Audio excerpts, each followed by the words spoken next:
Hello friends. Hi. ఎలా ఉన్నారు? ఈరోజు నేను గుడ్డు పులుసు చేస్తున్నాను. చూడండి, టమాటా లేకుండా పులుసు ఎలా చేయాలో నేను చూపిస్తాను. నేనైతే ఎగ్స్ బాగా ఉడకపెట్టిన తర్వాత వాటిని ఆయిల్‌లో ఫ్రై చేసుకోవాలి. ఫ్రై చేసిన తర్వాత పక్కకు పెట్టుకొని అదే బాండీలో ఆనియన్స్, పచ్చిమిర్చి అండ్ కొంచెం కరివేపాకు వేసేసి బాగా ఫ్రై చేయాలి. ఒక చిన్న చిట్కా చెప్తా ఫ్రెండ్స్. ఆనియన్స్ ఎప్పుడైనా వేగేటప్పుడు సాల్ట్ అండ్ పసుపు వేసుకుంటే చాలా త్వరగా ఏగిపోతాయన్నమాట. అంటే ఫ్రై ఫ్రై అయిన తర్వాత కారం వేసుకోవాలి. కారం కూడా కొంచెం ఫ్రై అయిన తర్వాత చింతపండు రసం వేసేసుకోవాలి. బాగా ఉడకనివ్వాలి.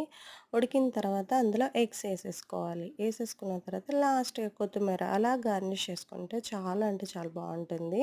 ఎగ్ పులుసు రెడీ. ఇంతే, సింపుల్‌గా చేసుకోండి. మీకు నచ్చితే ఒక లైక్ చేయండి friends. Thanks for watching. Please subscribe.